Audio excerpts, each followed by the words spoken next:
and welcome to How AI Can Save Small Business Time and Money. And I'm here to bring you greetings from Lieutenant Governor and Secretary of State, Tahisha Wei, and our Executive Director of the New Jersey Business Action Center, Melanie Willoughby, who's also going to be here in the chat with us as well. And today's presenters are Kat DeVelker and Walker Gosrick and Kelly Brodsnia. Kat is with the Women's Center for Entrepreneurship and the program manager, and Walker is with the New Jersey Office of Innovation and AI Policy, and Kelly heads up all of the small business development centers throughout New Jersey. And yes, you will learn where those centers are and how you can get more assistance either through Kat or Kelly, and some of the resources that Walker has. So I'm Penny Wild, and I'm Deputy Director of the New Jersey Business Action Center and an AI enthusiast helping businesses, organizations, entrepreneurs just adopt and use artificial intelligence responsibly so that they can save time and money. And they can do this without cutting corners or losing the human touch. So unless you've been living under a rock, you've heard the letters AI, and with them, excitement, skepticism, and a lot of noise. And here's the truth. AI, or artificial intelligence, isn't about replacing small businesses or employees. It's about supporting them. And today's tools can act like an intelligent assistant. They can help you write faster, think clearer, streamline systems, and cut down on time and money that's lost to busy or repetitive work. And there's one thing that really matters above all else, is that AI only works with human direction, judgment, and oversight. So you stay in control. And ethics, privacy, and responsible use are not an option. They're essential, and they are your business advantage. So if you want practical, smart ways to use AI to work less, not more, without hype or fear, and you'd like to know where to turn to learn more, then you're exactly in the right place. I'm going to give you a little bit of an overview of the New Jersey Business Action Center in case you are new to the center and our world and what we provide, and then we're going to jump in. So the New Jersey Business Action Center is housed in the Department of State, and we connect people with the resources that they need in and out of state government to grow and thrive. We're an advocacy organization, so we don't do regulations or policy, but we do provide business experts that are available 24/7. Well, actually, they're not available 24/7, but the live chat is here from 8 to 5 during the week, Monday through Friday. And then we have 1-800-JERSEY-7, and you can speak with somebody in English or in Spanish. And we have a variety of different offices. We have a project management business advocacy office, small business advocacy, export, state planning, business enhancement, which works with a lot of downtowns, as well as the Cannabis Training Academy. So go ahead and get your phones out so that you can capture some QR codes for some resources that we wanted to share with you quickly. We have a mentor matchmaking and internet presence feature, so you can actually find a mentor in New Jersey if you are in business 5 years or less, and you can scan this code. You can also find assistance for internet referral partners that will help you establish or grow your online presence, and that you can qualify at any age or stage as long as you're a registered small business in New Jersey. We also have a small business manual that gives you a lot of great information on the ins and outs of building a business, starting a business, planning, and growing and expanding. And then we also have a cybersecurity playbook that is available to you. And you'll also learn more about the New Jersey Office of Innovation. And I'll slow down for a second in case you need to get those QR codes. So the New Jersey Office of Innovation, and that's Walker is with them. We work with them very closely. They're soon to be called the New Jersey Innovation Authority. And you can go to business.nj.gov. We monitor that chat, and then it links to a variety of other state agencies to help you get to where you need to go. So today there are hundreds of large language models. There's generative AI, with more and more becoming available every day. This is just some of what you've probably heard of. There are a lot more that keep coming online. And what we're going to do is just go over a couple of general terms that you might have heard all the time. So there's AI, there's generative AI. AI is focusing on predicting, classifying, analyzing, and training, and it recognizes patterns. So you might think when you see things that just go into your spam folder or a fraudulent transaction, or if you're watching one of the streaming services and says, you might like this movie, right? And then there's generative AI, and that's what a lot of people are playing with right now to create images, audio, video, and that's all based on existing data. And then a couple of other terms really quick. LLM, you may hear, that's a large language model. And that's a way of taking massive amounts of training data to understand and interpret and analyze all of this data. And then prompt engineering. And that's you as the user providing prompts for AI to understand your request and generate the responses that you get. So without further ado, we're going to jump in. And Kat is going to kick us off. Again, she's the program manager at the WCEC. She supports a team dedicated to empowering entrepreneurs. And you can read all the rest of this. Just know that she is really a great instructor. And just when you join her classes, she's a lot of fun. It's very hands-on and very practical. So without further ado, I'm going to kick it over to Kat to start us off. I really appreciate that intro, Penny. Thank you so much. I'm really happy to be here today. I'm going to go ahead and pivot over to my presentation. And the one takeaway I would like everyone to really have today is that AI could be simple. There is no need to be overwhelmed. I know as we're looking at what are the possibilities as how it's impacting our world, it could feel like there's a whole lot. But I really wanted to touch on some of the things that Penny had mentioned. But first, a little bit about the WCEC. So we are a SBA resource partner. We provide free and low-cost education for entrepreneurs, primarily serving the northern 14 counties. But you could be from anywhere to join us for a webinar, so I hope to see you soon for that. But as I'd mentioned, I'm touching on somewhat of Penny mentioned of AI ultimately, as you are using it in your business, it can increase task speeds, combat writer's block. That's something that I use it a lot for personally as I'm going through and creating programming and things like that. It really helps me push my thinking, create and summarize reports. So if you're getting overwhelmed by those numbers and these documents that you're getting together for your business, it could help you cut through that noise. There's a tool called Deep Research. So let's say you want to do some market research on a particular group of individuals, whether that be age or geography related. AI can help you do that. It's incredible the processing power really of it, being able to crawl the internet and bring all that information into what is more concise as compared to just kind of scrolling through endlessly. It could be your administrative assistant. I use it a lot for taking notes, tracking my tasks throughout the week, giving me a recap. You could use it for content creation, image creation, though that I would like to say there is some nuance to it, especially as time is going on.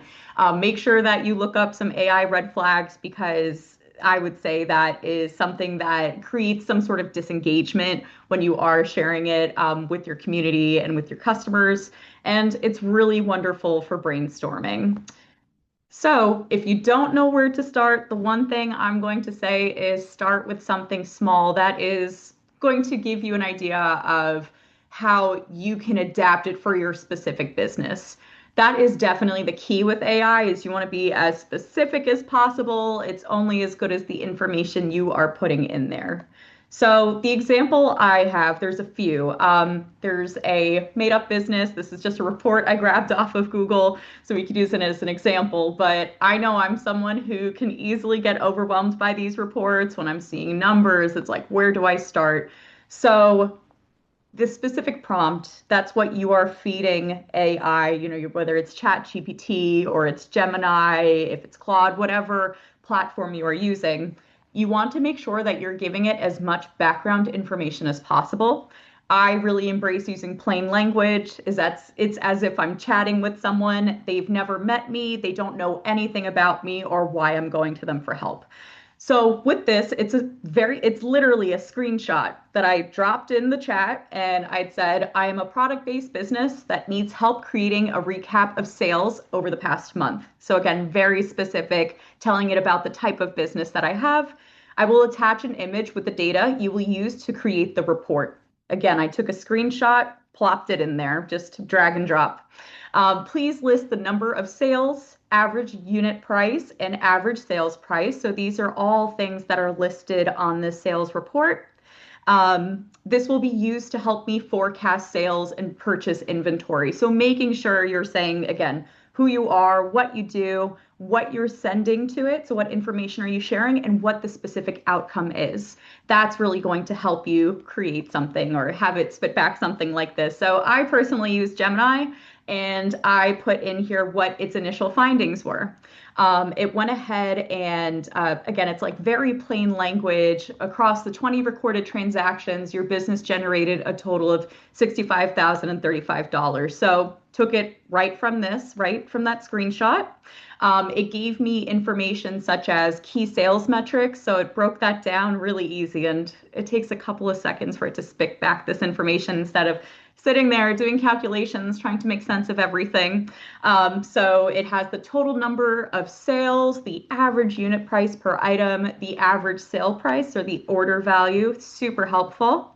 And it also, because I'd asked it to help me understand the purchases that were made, it's going to help me with inventory in the future.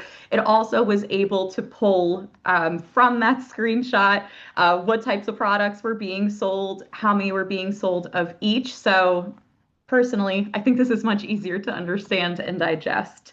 It also, because there was a mention on that screenshot of what specific regions were being served. So it talked about the highest revenue contributor being the North region. The South region had the highest volume of orders. So it is able to take this data that's quantitative and so meaning that it's specific numbers and really break it down into something that's qualitative, that's easier to understand. That is something that I lean on tremendously, and that it is able to take really technical information, and it does well with that technical information, and then having it meet you where you are in terms of understanding or just being able to boil it down to the specific information that you need for your business. It also will give you a recommendation or a question at the end. Would you like me to create a specific inventory restock list based on which products are moving the fastest? Because if I go back to that initial prompt, I'd said specifically, this will be used to help me forecast sales and purchase inventory. So the more specific you are with it, the more it's going to make sense. Now, if I were to take that same stream of thought, so again, if you're treating it as someone who knows nothing about you and doesn't really know what you do, it's really helpful if you take the information, for example, the sales report, and then being able to build upon that, because now it's understanding your sales history, your clients, how you operate as a business. And now I want it to take that sales report and create social media posts specifically to increase customers and sales. So again, being very specific about it. Right after that, right after submitting it gave me that answer. I just said, using the sales data, can you help me create 4 posts for LinkedIn? So very specific. I'd mentioned it needs to be 6 sentences maximum. Again, you need to make sure you're giving it very clearly defined guardrails. I'd mentioned the purpose, which is to increase sales, bring in new customers, and increase brand awareness. I had said that my sales are mostly to other small business owners. So mentioning if you're business to business, if you're business to consumer, mentioning that because that is going to make it the most impactful for your clients. And they're looking for competitive pricing and quality products. So I'm telling it specifically what I want it to highlight in my business. The name of my company is Tech Supplies LLC because I want that to be included in these posts that's creating. This is really important because as you have AI help you write, brainstorm, whatever it may be, I would say red flag is that it gets kind of fluffy. So the more technical data you could give it, and I, again, copy and pasted exactly what it gave me based on the prompt. So you will see here, it is a little fluffy. So including that human touch, making sure you're going through, you're reading it, tightening it up a little bit, make sure that it's language that makes sense with your brand and that your customers are going to understand is crucial. So it created 4 LinkedIn posts tailored to Tech Supplies LLC, specifically designed to appeal to small business owners in my network. Because again, it was specifically for LinkedIn, so it's going to be shared with my general network. It suggested one post that's highlighting efficiency. So, talking about them running their small business, making sure they have the right gear, speaking to our success in sales, especially successful products such as laptops and tablets, which the reason that those 2 specific products were mentioned is because of the data that was fed earlier. It was able to read through the sales reports, tell me what the most popular products were, and now being able to use that technical information and include it in marketing through this LinkedIn post. Another sort of lens that it took is the quality versus price pain point. Choosing between affordable and reliable, because I'd mentioned that customers are looking for the best price, great quality. So it will again Excuse take me, that Pat. information. Yes. We're getting messages that people can't see your screen. I'm just checking this. Let's check Hmm. with Lauren, make sure that everything. Yeah, if you I can. see it It says bigger. on It says the uh screen is reversed. The data is small. We see it, but it's small. Only see her talking. okay, that may be a viewer setting. If you go to I apologize. Let me go ahead That's and okay. stop my share and reshare, just if that Okay. will help out. Yeah. And for everyone on, there's a view button on the top right side of your screen. And if you click on that, it should give you different views. So you can see a speaker side by side or the gallery or content. Okay, everybody's got it now. Okay, great. Oh, Thank you. fantastic. Okay, Excellent. Thank you, Penny. sure. Yeah. Just bouncing back to that prompt really quick, I'd mentioned that it's looking for, that we want AI to focus on competitive pricing, quality products, and it was able to pull this information as a result of that sales report that was initially shared. Something else, so a couple of the other posts that I recommended, social proof and volume success. Again, it's sharing information that was specifically pulled from the sales report. And this presentation will be shared, so I encourage you to go ahead and read through what the suggested social media posts were. And also use it as an opportunity to decide, okay, me as a consumer, if I'm reading this, is it fluffy? Do I feel like is my attention kind of bouncing elsewhere? Am I feeling engaged with this? And that's something you want to do as a small business owner as well. You want to go ahead and put on your client cap, your customer cap, and make sure that it's something that's catchy, something that's relevant. And AI is a wonderful tool to just get those juices flowing for brainstorming. Something else that it recommended that I decided to take it up on was, would you like me to generate a few high quality images of your top selling products, like the laptop or tablet, again, pulled from that sales report, to include with these posts? And I'd said yes. I had to give it, so this was the image it had shared. Again, it has this little bubble over here saying that it was AI augmented. There are all sorts of tools online now that are calling out if content was used creating AI. So be mindful of that. And something else too, it gets a little cloudy when it comes to actually creating videos or content because there's things like typos.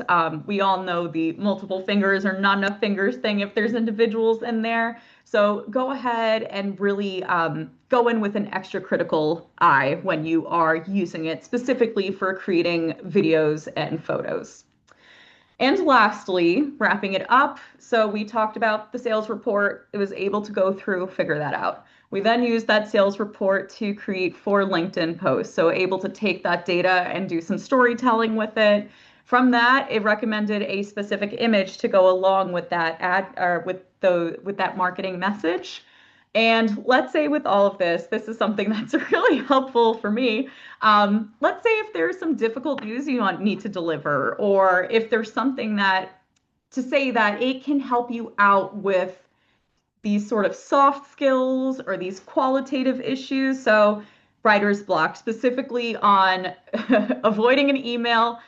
You're avoiding emailing an upset customer. Let's say there was some price changes. So, the prompt, I've decided to increase my prices on these products to support operational expenses and profit. Again, you want to be very clear and really creating a clear image of what you want it to do because the output is only as good as the input.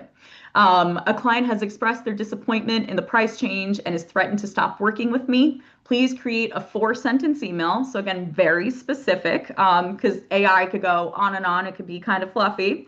That shows I want to keep them as a customer, but need to stand by my prices. The tone must be empathetic but firm. And the reason I included this is because it seems like a frequent issue that I see small business owners dealing with. It's how do I stand by my prices? How do I make sure I'm charging enough? And how do you communicate that without feeling like you're going to upset a customer? So this is a way to kind of just step back, take a beat, and this is exactly what it gave me. So it gave a recommendation for the subject line. Dear client, I completely understand that price adjustments are never easy to hear, and I truly value the relationship we've built over the past 2 years. To maintain the product quality and reliable delivery your business expects, these new rates are necessary to cover our rising operational expenses. So it really, again, because I had specifically mentioned that it's using to cover operational expenses and profit, they are disappointed. Make sure that it's empathetic but firm, very specific direction to get this curated message. And this is just a starting point. We talk about making sure AI stays human, all of that. It's because it's to help you brainstorm. It's a starting point. You're going to go through and see if this makes sense, if it's in your tone of voice. So that is really important.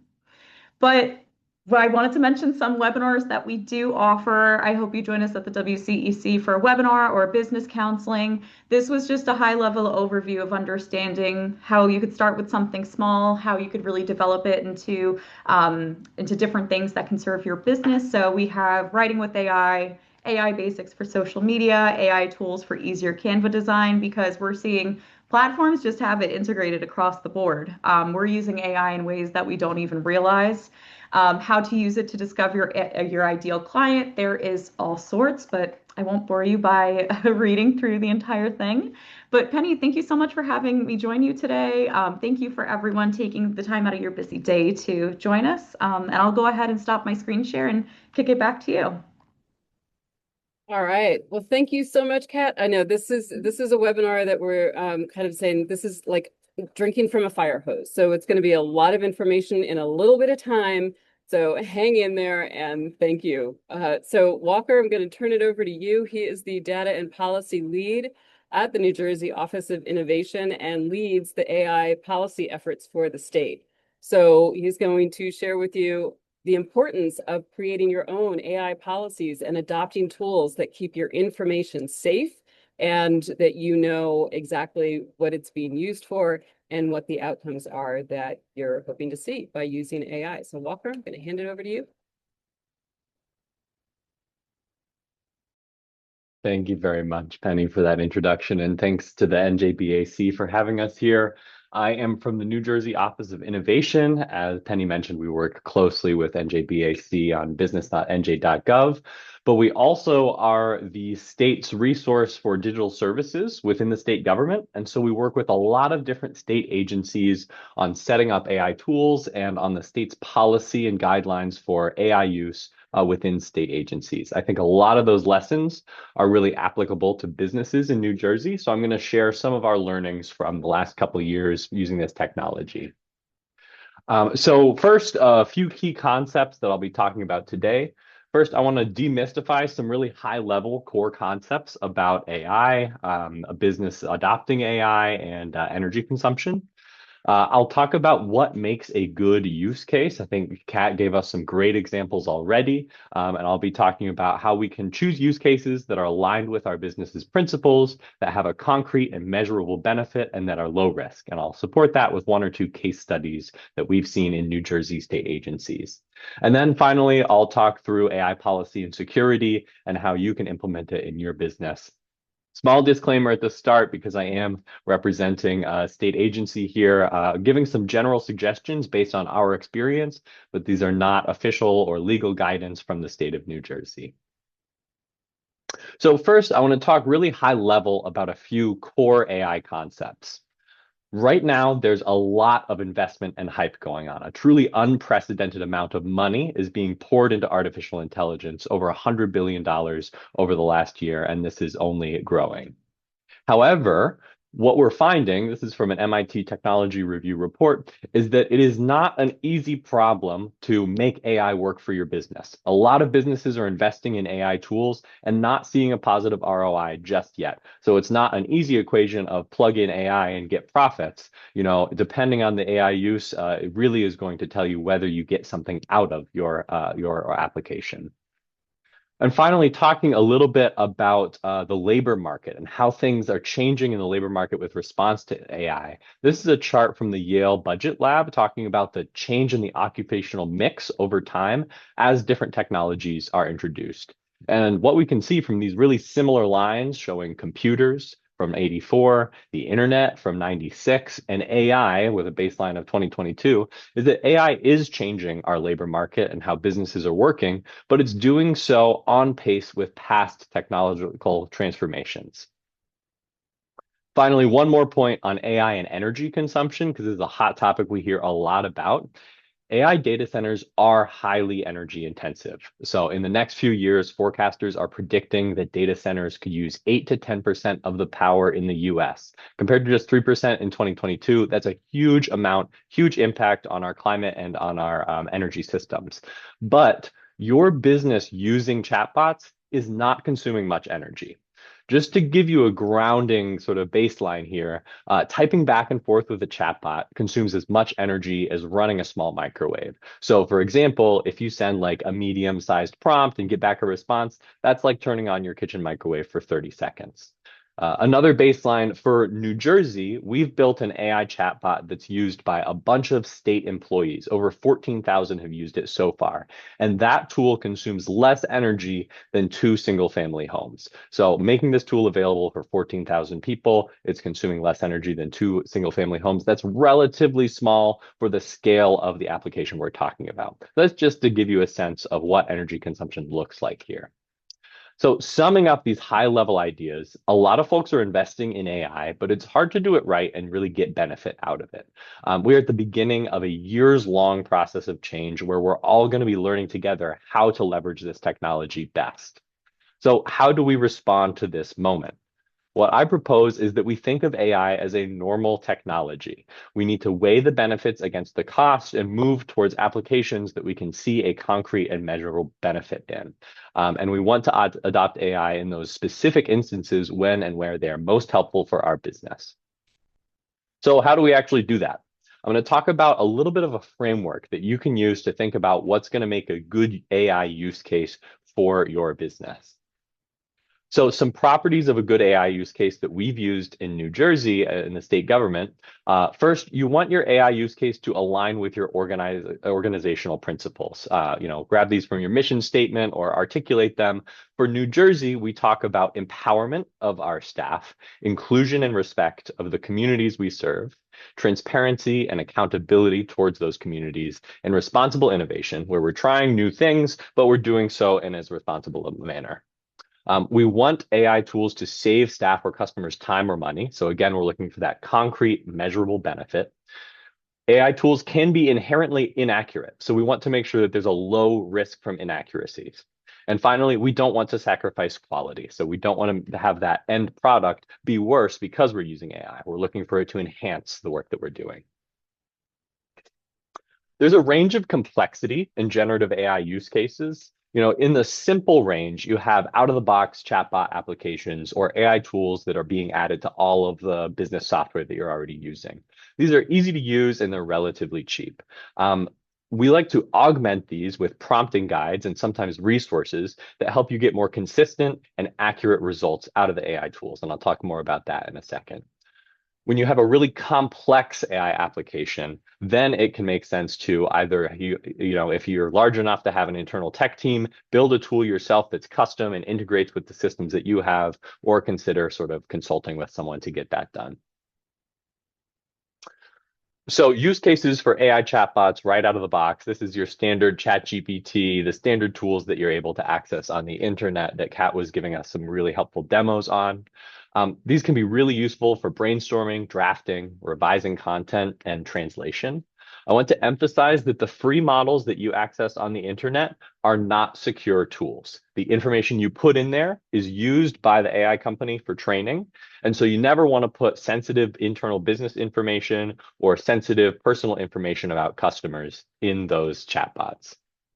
When you're using those chatbots, as Kat was mentioning, you need to be specific and iterate on your prompts to make sure that you get the right prompt that's going to give you the best result. Really, the type of prompt you put in is having a huge impact on what you get out. When you have a more complex use case that you're repeating over and over again, whether it's you personally or you're repeating it across a team, we found that it can be really helpful to write down the prompts that work the best in a prompting guide, and sometimes even add resources. One example that we've used prompting guides for in New Jersey is to optimize call center flows, those menus that you get on an IVR call center, based on data that we receive from customers calling in. You can also analyze collections of user feedback, which I'll dive into more detail in a second. Sometimes we like to add additional resources with our AI prompts, PDFs that you can attach or, copy paste into a prompt box that can add context to the AI tool and help improve outputs. So examples include a style guide or guidelines for plain language writing, and translation glossaries related to specific topics if you're translating into a specific language on a jargony topic. So again, if use cases become common and valuable, it makes sense to write prompting guides and save those good prompts that are getting you the best output. As I mentioned, we want to make sure that we're weighing the cost and the benefit of these AI tools that we're thinking about. So I'm going to just breeze through this here, but free public chatbots, don't put sensitive data into those. Enterprise chatbot licenses, you can potentially get a very secure tool there. So that's something to consider. And again, those bespoke tools are going to be much more on the expensive side. Impact of the tool, the benefit towards your business is really important to think about in concrete and measurable terms in order to make sure that you're getting a positive return on investment when you're putting money into an AI tool. What I recommend here is to estimate the benefit based on projected time or money savings. You're multiplying the number of staff or customers completing a task by the time savings that you're getting out of using this AI tool. And when doing that, it's always important to review AI generated content with human time. So make sure you factor in that human review in your balance. I also recommend just thinking hard about the risks for negative impact. One thing we always like to think of are the users of the tool, whether it's, my staff or my customers, are they asking for this AI tool? Or are they excited about it? Because if folks aren't asking for an AI tool and you give one to them, they might not use it and we might not get the benefits that we expect out of an AI tool. We also need to be watching for risks from inaccuracies and bias, which I'll touch on a little bit more later. I want to go through one quick case study from the Office of Innovation that I think can be helpful. So we had a problem where we had thousands of comments on New Jersey websites that were very time consuming to sift through. We didn't have time to analyze this data. So we used AI. We put all these chatbot comments into a chatbot with a prompt that we had developed over time and written down in a guide that summarizes top themes, gets quotes on positive impact and quotes on future improvement. Saved us a bunch of time, allowed us to analyze data we would not have otherwise been able to analyze. Key takeaways here: experiment to find the best prompt, write them down, and ask for specific quotes when you're doing this type of analysis so that you can search those quotes in the original document and just double check that everything's accurate. I'm going to skip this example and talk a little bit about AI policy and security. Real crash course here, but we can touch more on it in the Q&A if folks are interested. So I'm going to give an example for how we're approaching this in the state of New Jersey. I think this can transfer to businesses pretty well. So first of all, you want to train your employees who will be using AI tools. You want to think about privacy and security. Use sensitive data only with appropriate tools. So remember, that means no sensitive data in free tools, right? Review AI generated content. That human review can catch errors that look reasonable. Disclose the use of AI whenever the public or customers are directly interacting with AI generated content. And we recommend a special review with any AI systems that are making decisions or that are higher risk.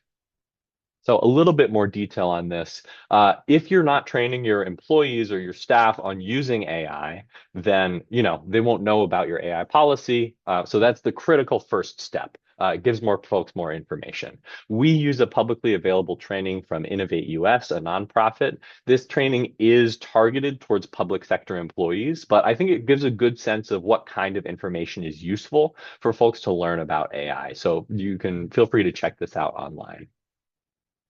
Privacy and security. So the things to emphasize here is that free public AI tools, again, they share data outside of your organization. So don't use that with any sensitive data. Basically, our rule of thumb is if you don't want it in the press, don't put it in a free public AI tool. It's especially true for data like addresses, social security numbers, anything sensitive about your customers. You're going to want to ensure that tools in which your employees or you are putting information into are secure enterprise tools. Those you need to double check that they're following your security practices. I recommend reviewing AI generated content for accuracy, completeness, and other risks. This is a brief checklist that we use in the state of New Jersey. You want to check for accuracy of facts and figures, and that's because AI tools can often hallucinate false information that looks convincing. So it's important to actually go through and double check everything. AI tools can have bias in the content that they generate. These systems are trained on decades and decades of historical data, and they can pick up the biases in that data. For example, assuming that doctors are male and nurses are female. So it's important just to go through and check the content to make sure that you're not biased or prejudiced against any groups. AI tools can also be incomplete with their information, so it's good to double check that all the key information from the source, it actually went through all the steps that you lined out. And finally, accessibility and style. You want the AI generated content that you produce to be consistent with your organization's output. So worthwhile to double check on that. In the state of New Jersey, we err towards disclosing the use of AI whenever the public and customers interact with it. This promotes transparency and trust with your customers and the folks that you're working with. Our general guideline in the state of New Jersey is if folks are directly interacting with AI generated content, it's good to give them a warning that this was created by AI. That helps them to, look at it slightly differently and understand that there might be some risks of inaccuracies. We also like to provide a way for them to reach out and contact us if like the AI chatbot isn't working, or if they think that they see an issue that they might want to report.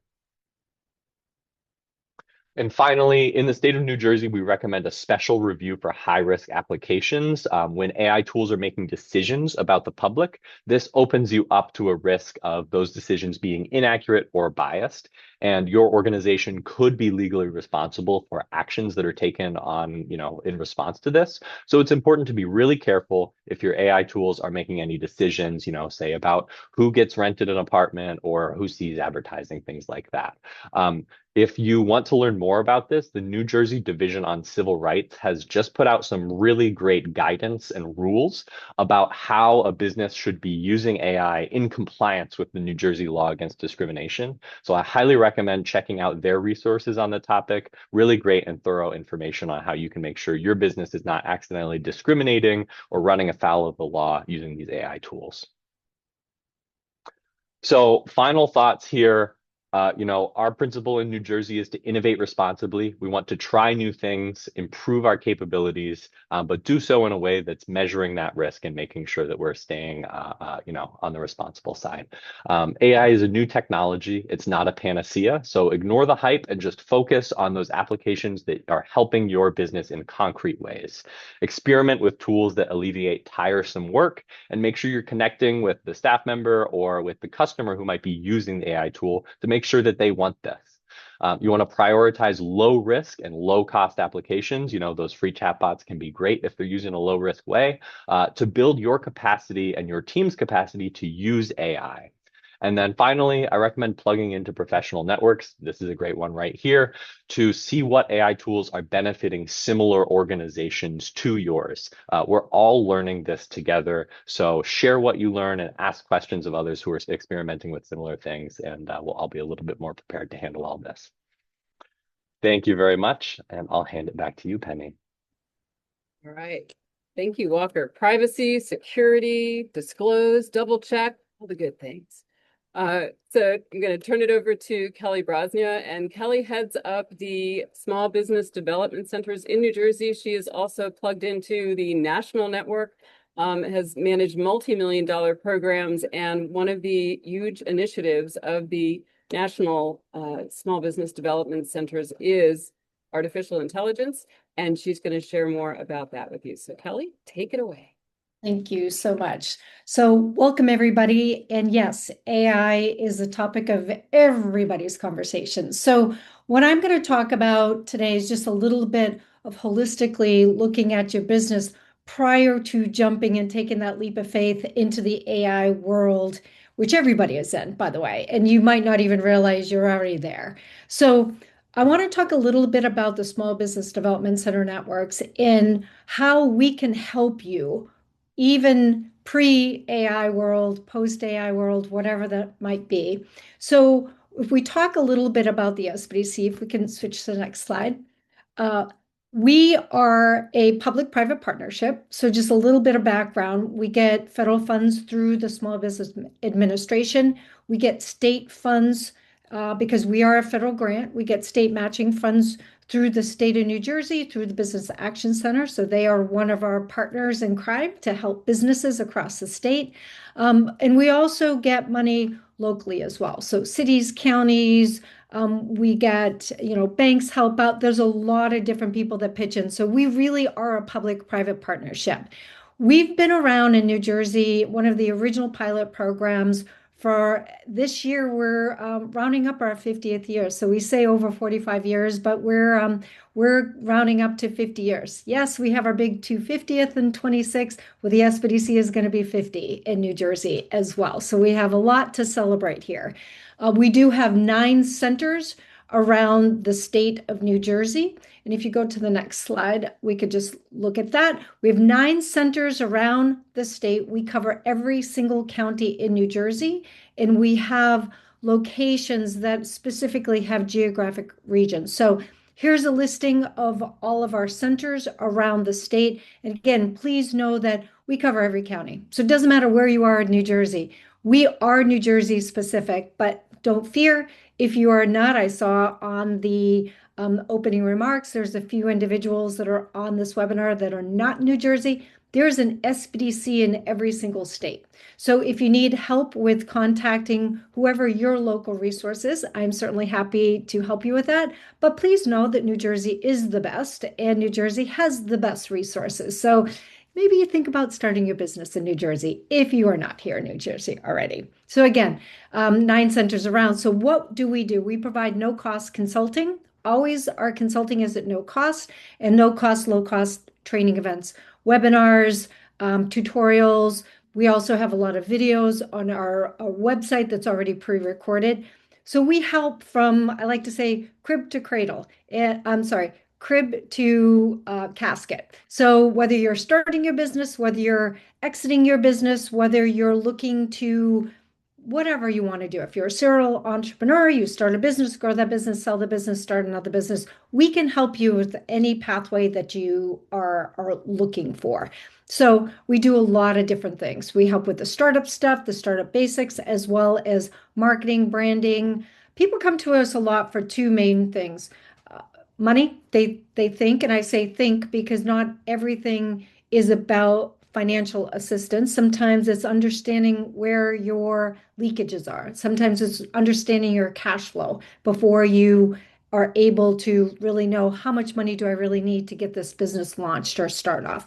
So capital as well as marketing. And I'm going to lump part of our marketing in with that. We also do cyber. We help with, because if you have a website, you're international. If you're international, you have to be careful. As you just heard Walker discuss, it's really important to make sure that you have things buttoned up, that you are not putting your business at risk. So we want to help with all of that. And we have experts that actually can assist you with that. And again, specialized workshops that you do.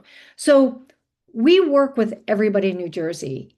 Our partners with the women's centers, we partner with SCORE, we partner with economic development agents, we partner with everybody. This is just a little bit of a visual on how we work with all sorts of different groups around the state. And I like to say that we're a little bit of a hub and spoke model. Come to us, let us holistically understand where your businesses needs are. And if it's not us, if we can't assist you, we will seamlessly get you to that right resource that's going to be able to help you. So I just wanted to make sure that I put that out there because AI can actually really expand your business. You can grow very, very fast, and you have to be prepared to take in that influx, your website, whatever it might be. We have something coming up here in New Jersey. There is other states, but I'm talking Jersey here, with the World Cup that's coming. There's some amazing, amazing opportunities for businesses. And you have to be prepared to be able to understand what that is going to do for your business. You can grow yourself out of business. And we want to make sure that we're helping you along that pathway so that never does happen. So if we go to the next slide. So what do we do with AI? So we actually have a partnership. So I mentioned earlier that we are a national program. There's an SBDC in every state. Our association, our national association, is called the America's Small Business Development Center Network. And with that, they went into a partnership with Google. So right now we are running AI and the AI academies they call it AIU. It's a national initiative. New Jersey, we're really taking the bull with the horns here, and we are really launching a lot. So we have programs around the state. Every center is addressing AI, by the way, but we have academies, we have cohorts within the state of New Jersey. Right now, we're running it through William Patterson University. No fair. I know that's up north. For those of you, I saw a lot of Cape May people down there. A lot of it is virtual as well as in person. It's a hybrid. So we will adjust and help you based on where your location is. If one of our centers down south does not cover what you're looking for, again, we are a statewide entity. You can utilize any resources throughout the state of New Jersey. So we talk about how AI is transforming the economy, helping small businesses. Yes, all of that is true. And I know Penny mentioned when we first went into it earlier about how you can't get this done without the human aspect to it. You really, really do need to make sure that you have the humans behind the technology that's there to make sure that we're staying honest, to make sure that we're doing exactly what we are intending to do with it.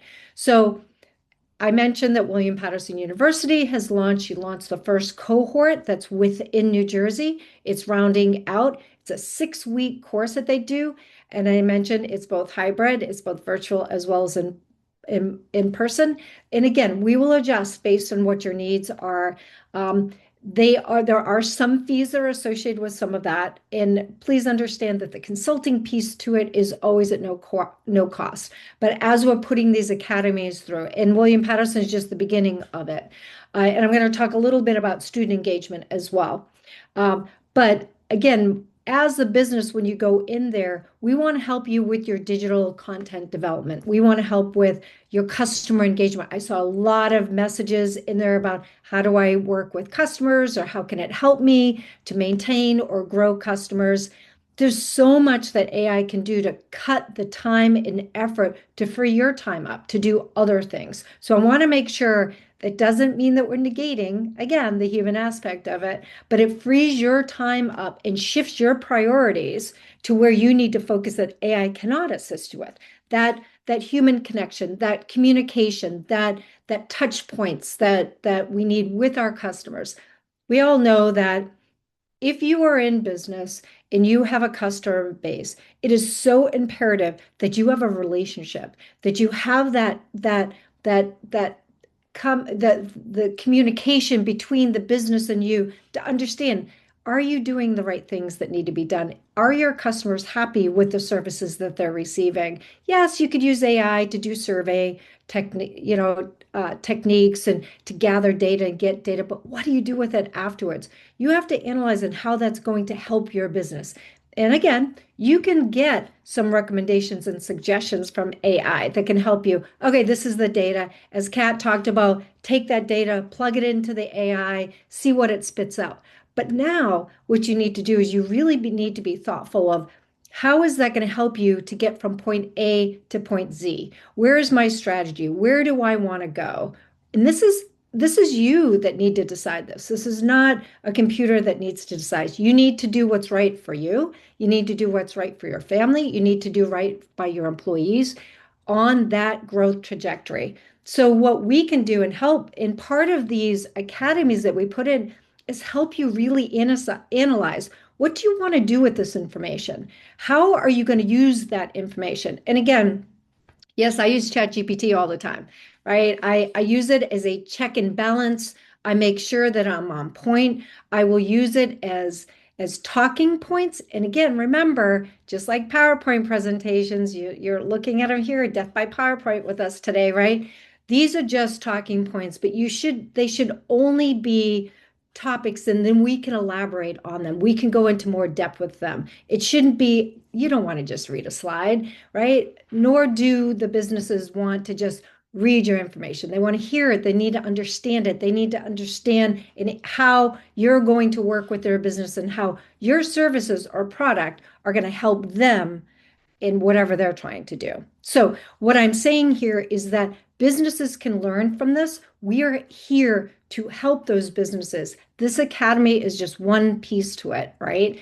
Now, we can continue to work with you one-on-one with our consulting. We can help individually. Yes, the cohorts are great that we can do the training webinars. It's kind of like a mini accelerator program that we do specific for AI. And we talk about the tools. We talk about what are the barriers to success. We talk about how to utilize those tools. There's another piece to it that I want to talk about, and I'm not quite sure if it's in this presentation or not, but our student engagement that we have. And one of the things that we really pride ourselves on is the SBDCs are located now. I'm at Rutgers Business School. Rutgers Business School is a statewide host of the entire SBDC program. We have access to students and faculty as well. That also includes that skill set that comes with being at a university setting. The other 8 centers are either at Rutgers in all of those other locations of universities and colleges around the state. All of us have access to students and faculty that we can actually work with your business as well. Wouldn't it be great to have a student look at your business and do an evaluation to figure out how AI or how they can help you to grow your business? You can become a project for some of these student engagements, part of the curriculum that these schools are hosting as part of their university or college system. So there's so many things that we can do to assist you, and you just don't know unless you reach out. Now, there is some time that comes with it. We don't do it for you. I want to make sure that people understand that.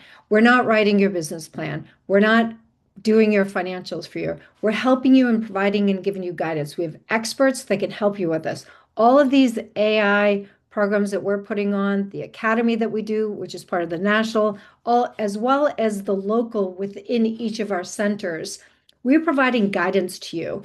This is up to you as the business owner to decide what's going to be the best fit for you.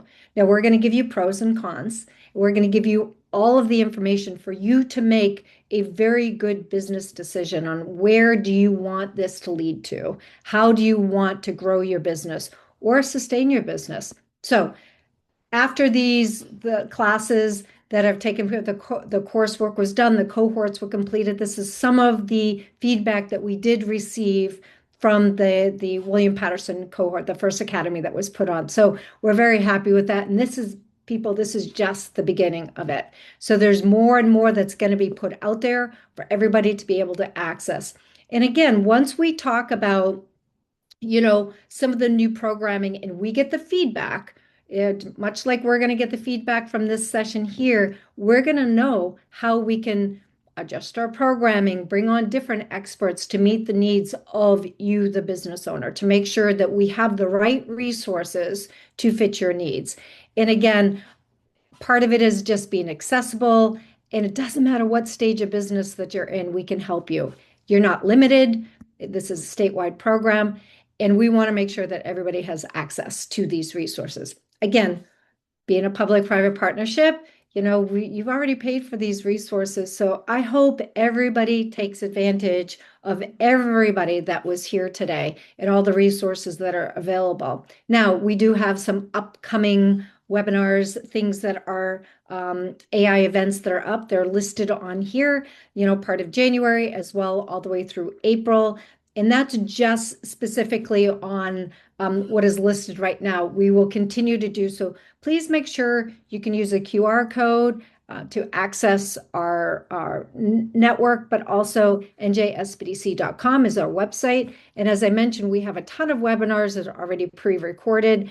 If you would like assistance and you would like to utilize our services, please make sure you request consulting. Once you request it, it's based on your zip code, and we will get you set up with the right team member that we have that can help you in your pathway to success. So I want to thank everybody. I try to keep this brief and into the point, but just know that there are resources out there to help you.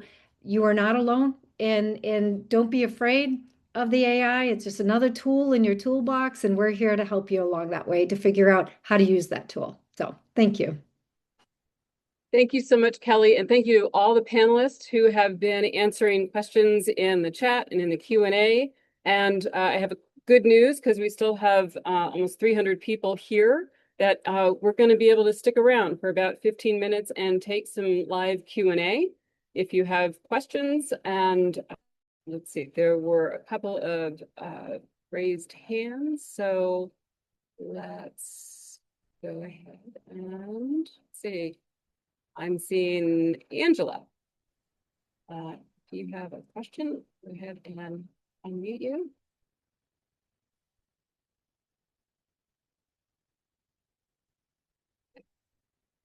Okay, Lauren, I need you to unmute because I apparently don't have those powers. There you go. Okay, welcome, Angela. Hi, how are you? There was so much. It was a fire hose of information. So if I wanted to get started with classes or getting a consultant, how do I simply contact you at your website and the request counseling email? How do I get started getting help with counseling or with classes?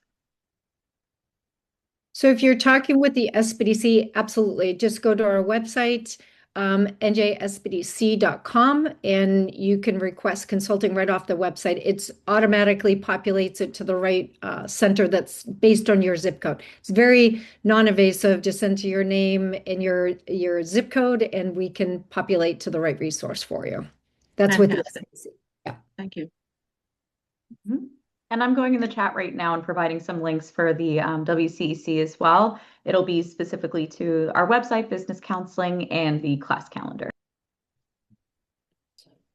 Thank you.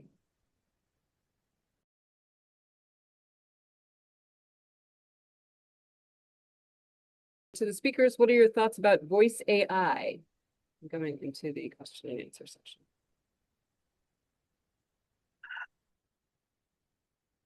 So voice AI, I would be very careful. I have had a few friends that have gotten some voice AI from me that it was not exactly what I said. So I would just be a little bit cautious and careful on that.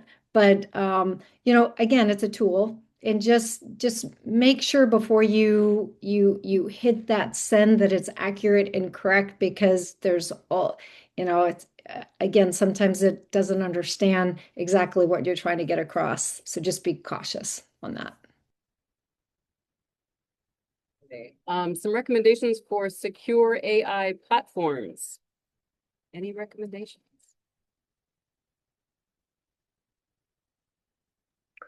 I'll just say on the point of security, I don't have any particular platform recommendations. We have, all of the big companies have a reasonable offering.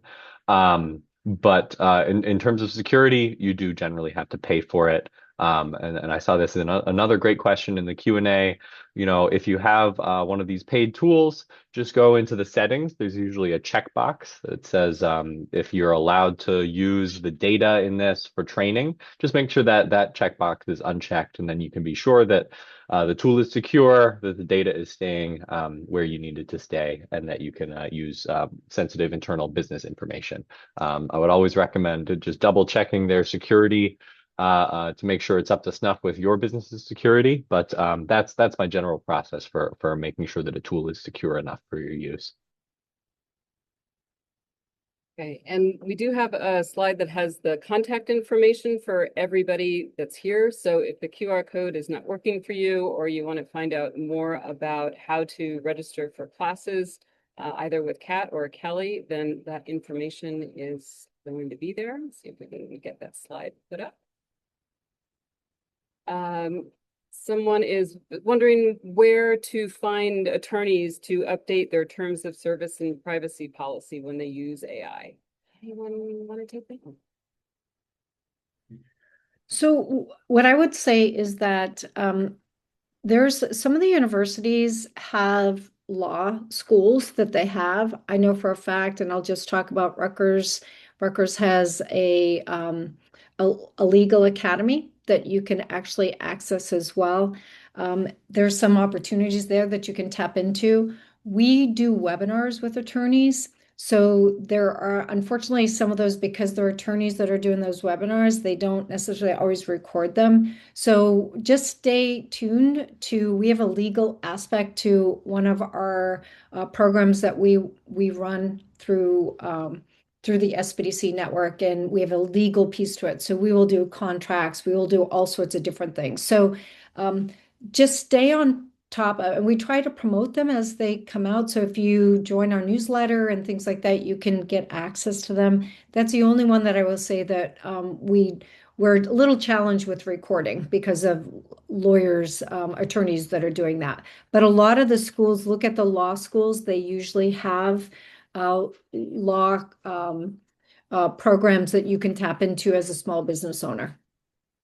Yeah, that was an excellent recommendation, Kelly. As you've mentioned, the Rutgers Transitional Law Clinic, they're essentially, law students that are lawyers. It's just they need their clinic hours. So I shared the link in the chat for that. And also specifically with AI, we do have a lawyer that can meet. So let me backtrack. We have a lawyer that you can meet with pro bono for 15 minutes to half hour, but he's not specific to AI. This is something where, because it's so quickly developing all of that, that you may need a lawyer that is well versed within, specializing with AI. Thank you. So someone else asked, what do you see as the biggest need and opportunity for AI in New Jersey, both for small businesses and in state agencies? That is a broad question, but we've got some experts here. So we'll see if we can answer this quick. So I'll tap in just real quick to talk about the opportunities in New Jersey. With the World Cup coming, with the 250th coming, you can use AI to look at data on how you can position your business in the best way. And I want to say this right, the best way to reap the most benefits from it. So that could be sales, that could be new client base, that could be all sorts of different things, growth. Just be careful, right? I mentioned in my presentation, don't grow yourself out of a business. A lot of people, you also have to look at the law that is here about 1099 contractors versus employees. It's the strictest in the nation. So just also be careful about that, because we don't want to set anybody up to fail later. So you want to make sure that you're looking at you can use AI to sort of do a deep dive into what are the opportunities for you and what will be the needs that will be out there as well. Think about all the people that is going to be coming in to New Jersey, all the different cultures, all the different opportunities that will be here. So you could use AI to position your business on, this is my model. How can I use this to best position myself for these different events? And just those two in particular, there's so many more that's up there, but these two are going to be massive. That's why I keep bringing it up. But so prepare for it. Yeah, super broad question. That's a great answer, Kelly. Thank you. And I'd just like to add, there's so many different applications here.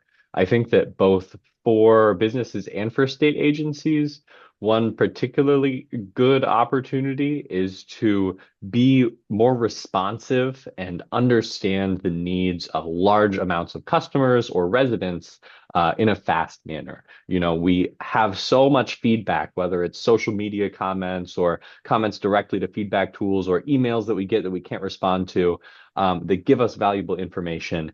And I think AI can give us an opportunity to take all of that messy data and really distill key takeaways so that we can be more responsive. So that's something we're trying to do in state agencies. I think that's a powerful opportunity for businesses as well. And I'm going to go over to Angela, who has her hand raised, and unmute you. And let's see. It looks like I'm able to unmute you. Can you unmute yourself, Angela? Am I the Angela you are referring to? Yes, it looks as though you are. Okay. I think that I had asked that question already, but you said there Rutgers Transitional Law has students that can help with legal questions. And one of the other questions I had was AI can position our business for opportunities and events with the World Cup. So my question is, how do we get started with that? And do we go to our counselors for that kind of information to get help with getting started? My question is always, how do I start? So the short answer is yes, and yes, and yes. So yes, start with a consultant that can help you to sort of part of what we want to do is map it out, help you map it out so that you can have a clear pathway of what you're trying to achieve, right? The law school is one thing, and yes, and Kat was nice enough to put that link into the I think just the chat, right? You just put it in the chat room. So go to the chat room. You can find that link that's on there. There is a wait list, so please know that it's not like you're going to get it right away. So make sure you access sooner rather than later. You could do that before you do anything else, but you also want to sit down with a consultant, whether it's with the SBDC, the Women's Centers, or SCORE, or any of our other resource partners that are out there. Sit down to help, let them help you to map out where you would like to be. I'll just tell people right now, and I know this isn't our topic of our conversation today, but if you're a woman-owned business, a minority-owned business, a veteran-owned business, make sure you have your certifications of a woman-owned, veteran-owned business, minority-owned business, because those are going to open up procurement opportunities for you with the World Cup in the 250th. So if you're not certified, that's a really great thing for you to get certified to access, and they're going to be looking. They're going to be looking for vendors, whatever type of business or service that you have, which they're going to be looking for just about everything with as many people that's going to be coming in here. So make sure that you look at that. And to get certified, I just saw the email coming in. We have consultants that can help you with that. I know the other resource partners can help as well with that. Paperwork, people. You can't do the federal or state initiatives without some sort of paperwork. So we can help you and guide you through that process to make it easier for you. Okay, great. So we are coming up on time. I know that there are still lots of questions. Feel free to reach out to us at 1-800-JERSEY-7. And if we could get access to different things. So there's a lot more. Please, reach out to us. I'm going to ask Lauren to share the slide that has contact information for everybody. So if we can go back to the slideshow really quick. And I just wanted to do a really quick round for any last minute takeaway thoughts. Kat. Oh, sure. So My takeaway is really I encourage everyone to just go in, start practicing. The only way to really become familiarized with AI is by getting that practice in and experimenting. Be mindful of what information you're sharing in there. I would say, as an individual, that is my biggest concern when it comes to security and data and all of that. So definitely use it to help you out in your business and understanding, how to grow it, but be mindful when it comes to client data and your own sensitive information. Thank you. And Walker. Sure. I think one of the key takeaways here is that this is not something to be scared about. There's a lot of overwhelming information out there, but it's not something to be overwhelmed about either. It's a solution. It's a tool that you need to find a good solution for in your business. So look carefully at the problems you have. I think Kat said it well. Start small and build up. Start with a really small, easy problem and use that to build understanding capacity on how to use these tools. And I also think start bottom up. The folks who are working with you, who are spending their time on tiresome tasks that they wish could be automated, they're the ones who are going to have the best ideas about how AI can be used to make your business better. So yeah, start small and don't be intimidated. Excellent. Thank you. And Kelly. So the takeaway I would like to for everybody to know is that you're not alone. There are a ton of resources that are out there. Sometimes it can be a little bit confusing on what is the best resource for you, but never fear, pick one and we can help you along your pathway. Being here today is a great first step for some people. I've heard a lot of people say, I'm too busy, I can't do this. If you're too busy, then you might miss out on opportunities. So please know that there are so many resources that are no cost or low cost that can help your business. So it doesn't matter what stage of your business that you're in, we can help you in your trajectory to success. And that's our goal. We're all here today to help you be successful. Great. Well, thank you, everybody, and everyone who's attending. We appreciate you taking the time out of your day. We know that you have lots of choices of where to spend your time and your energy, and we so appreciate that you took the time to share it with us. We will have this recording up on our YouTube channel next week and also on our website. So give us a little bit of time, and we'll make sure that we have that for you. So thanks again, everybody, and have an amazing day.